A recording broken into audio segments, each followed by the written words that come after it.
Hi, my little butterflies, and welcome back to The Broken Mirror. The chapters before this and the place that contains every single chapter are linked in the description. This chapter is written by Lazy, the art was done by Lazy, and as for the voice actors, I'll be voicing the narrator, Adrien / Noir, and Plagg. I'll be voicing Marinette / Ladybug. 3 chapters later, and I'm finally voicing more than 2 characters. I'll be voicing Alya, Gabriel, Nathalie, Miss Bustier, and Miss Mendeleiev. 6 more chapters until we reach the end. As of right now, we aren't sure whether or not we're going to do a volume 2, but if we do, would y'all watch it? We hope that you enjoy this chapter. Anyway, here we go. Chapter 18, Slip-Ups. Marinette. Marinette? Marinette. Adrien practiced in different tones as he stared at himself through the mirror while toothbrush in hand. Even though his father didn't allow him to go to prom last night, he still ended up dancing, and a bit more, with someone very special. Marinette, of course. He was technically Chat Noir. It was still him. The feeling her soft peach lips lingered on his. He didn't want to forget it, so he kept reminding himself of it. He checked his phone. He spent way too long, but not long enough, thinking about her. It was only 7:23. If he wanted to see her as soon as possible, he had to hurry. To be fair, Marinette was usually late, but he couldn't risk this being the only day that she was actually on time. He had to be there. Adrien grabbed his book bag and shoved Plagg into his shirt. Just then, someone knocked on his door and it opened. Adrien. Nathalie said. Yep, I'm ready. He grinned. Nathalie's eyebrows furrowed. You already this early? Just excited for the new semester. Adrien continued. Alright then. Do you want anything to eat? I got pancakes, waffles, eggs. Nathalie suggested. Nope. I'm good. Though, would you mind taking me to school a bit early? Right now? Nathalie cocked her head. He nodded. Okay then. I guess you're a bit more than just excited. She sighed. Alright then. Adrien stepped down the stairs, catching a glimpse of his father walking into his office. He paused at the sight of him. Father? Adrien. Gabriel stated, peeking out of the door. Have a good day. Nothing else? That's it? A question prodded and picked at his brain. Why was his father up so early? Though that thought was quickly dissolved when he reached for the bottom of the stairs, and a second question filled up the space. Was Marinette already there? He was then reminded of the kiss lingering on his lips, and he lifted his hand to graze them. He was careful not to wipe away any of the sensation. By the time the thought wrapped itself up, he was on his way to school. His stomach twisted itself in knots. He was so close to seeing Marinette. Thought of her in the moonlight filled his head. He closed his eyes and blocked out any of the noise from outside to take the moment in fully. Her bluebell eyes, dark hair shining, her pale hands wrapped around his neck, their bodies pressed against each other, the way his arms fit perfectly around her waist. Then she lost her footing and he made a joke. Her laugh as she smiled against his lips. Wait, what if she thought he was only doing it because he felt sorry for her? What if she was actually looking forward to going with Adrien? But no, she said it herself, right? She said how she used to love this guy. Used to. She used to love Shot. Not anymore? So was that what she was thinking about when she wrapped herself in him? Hey, I'm kissing the guy I used to like, but it's okay because I'm imagining him as someone else. But he could just be overthinking this whole situation, right? And Ladybug and Chat Noir haven't seen each other since their hangout, but he didn't know how she felt about him. But the way she hung on to him at the tower, didn't that mean something? She didn't push him away, she pulled him closer. That was proof, right? Adrien? Nathalie asked, pulling Adrien from the memory he never wanted to leave in his afterthoughts. We're here. Thank you, Nathalie, he said, his throat tight. Adrien cleared his throat and stepped out of the car. The sky was bright now, and it was only 7:40. He walked up the stairs, residual thoughts still floating around. Alya was sitting on one of the bottom steps. At the sight of him, she waved him over. Adrien! He followed her instructions and sat next to her.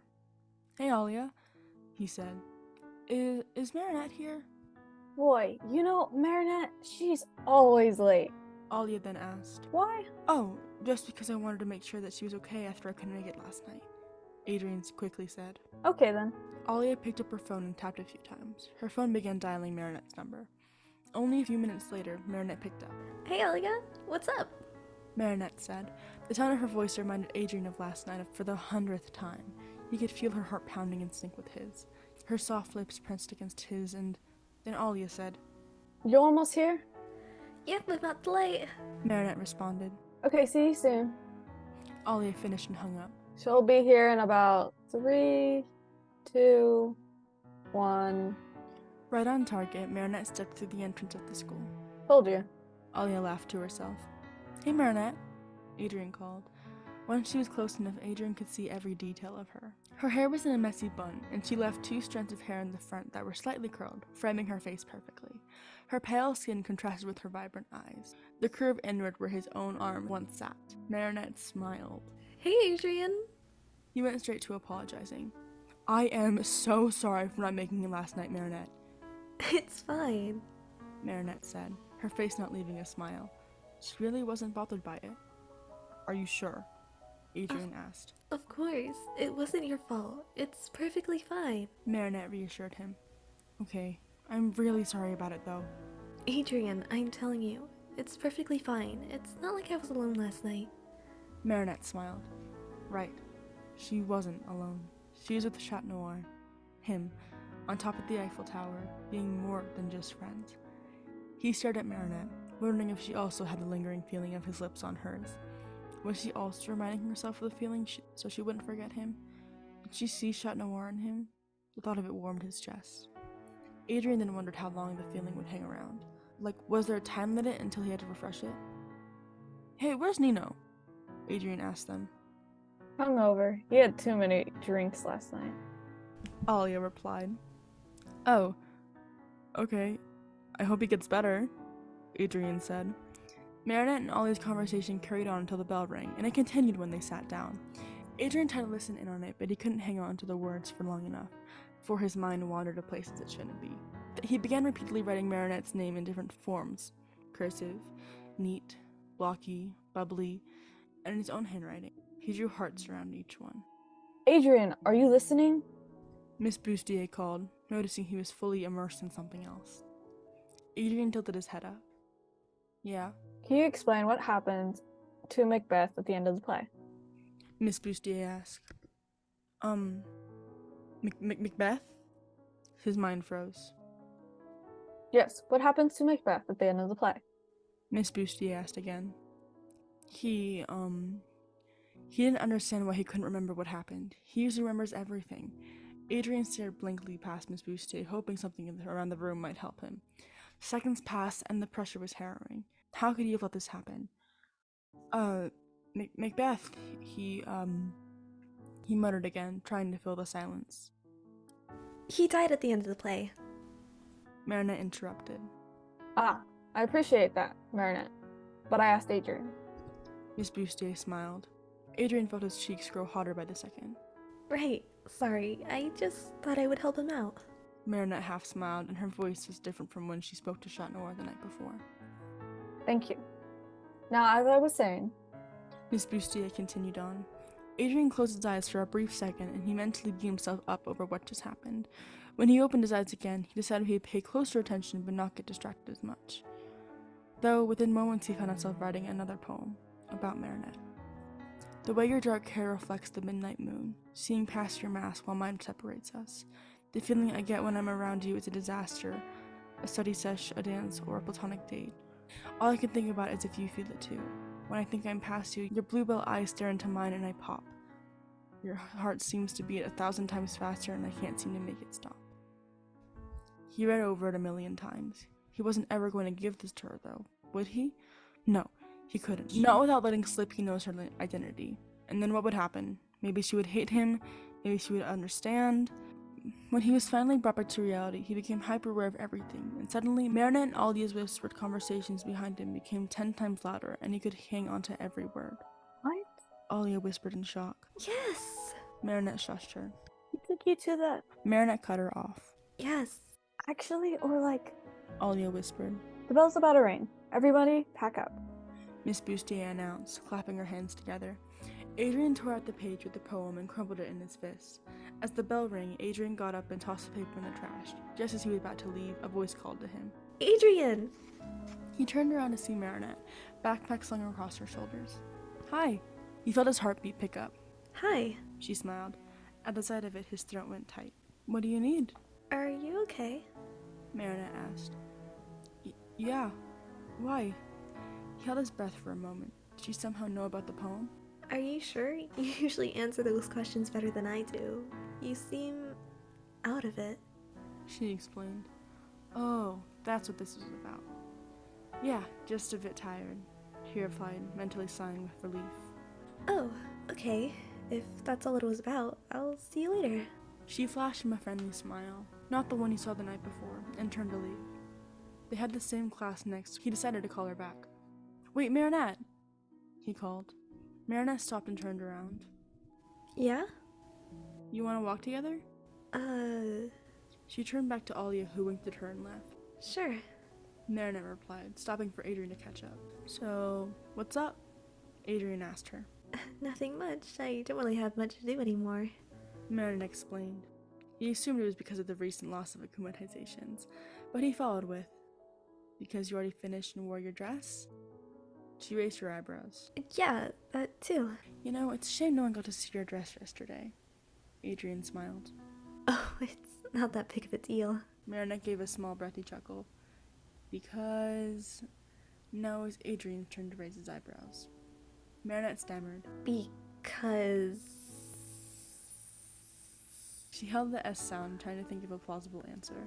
Because at least Alya and Nino saw it. It wasn't a complete waste. The door to Miss Mendeleiev's classroom was only feet away, so Adrien said, and someone else? Though Adrien couldn't necessarily see Marinette's reaction, he could tell it was somewhere in between confused, shocked, and even more confused.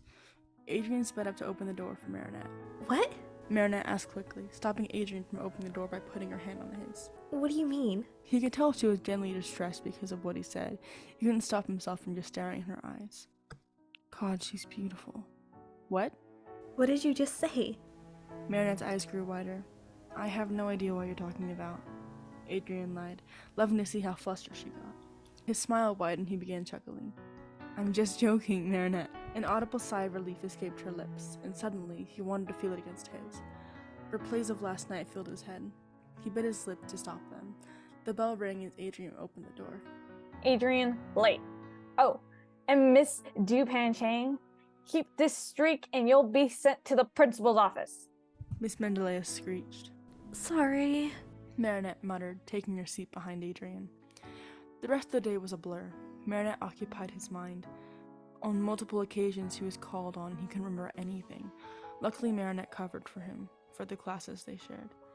Lines from the poem he tossed away floated around. He needed it back. He couldn't risk anyone finding it. The bell rang that signaled the end of his class. He just had to find a way to grab the crumpled up paper from Miss Bustier's trash can. His phone rang from his back pocket. Adrien picked it up. Hello? Adrien said. Adrien, we're outside. Nathalie spoke from the other side of the phone. He paused. Okay, can I just pick up something really quickly? Alright, just be quick. Nathalie agreed before hanging up. Adrien moved quickly to Miss Bustier's classroom. He peeked through the window to check if Miss Bustier was in there. It was empty. He pushed open the door and slid through, closing the door as quietly as possible.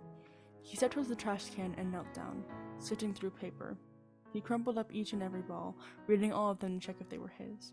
One was an old reminder for Miss Bustier's reading. Meeting at 3 p.m., 12:18. It's quite odd, only because it was already January 9th. He continued to search the bin, pulling out more and more papers, none of them seeming to be his, but he didn't make sense because he had just thrown away only hours ago. There was no way it found its way to the bottom by itself. There's only one paper ball now. Adrien held his breath, praying it was the poem. He opened it. You should be more careful where you leave your things, Adrien. Someone might take it. Is all it said. It wasn't his. Someone had taken it and left this in his place. There was no way they could make the connection between him and Chat Noir or that he knew Ladybug's identity. Right? He held up the paper in his hand, contemplating on what to do with it. He turned it over and noticed more writing on it. Or use it against you. His heart dropped. Were they going to use the poem against him? But that would mean they know he knows. Or maybe he accidentally said he was Chat Noir in it. He went over the poem in his head. The way your dark hair reflects the midnight moon, seeing past your mask while mine separates us. Wait, what else did he say? He repeated those two lines in his head, each time getting stuck. After many minutes, he finally remembered another line. Your bluebell eyes stare into mine and I pop. What if the person who stole it knew he was talking about Marinette? What if they made the connection between Marinette and Ladybug? Or what if they just thought he liked Ladybug? Maybe this was the same person who Ladybug warned him about. The same one who knew her identity. Did they know his as well? Okay, so I would really like to personally apologize for the quality of this chapter. It was an off day when we recorded it, and all of our volumes were different volumes, so I tried my best to even them out, but it may not be perfect because we were trying to get these out to y'all consistently, but we kind of maybe are a day late.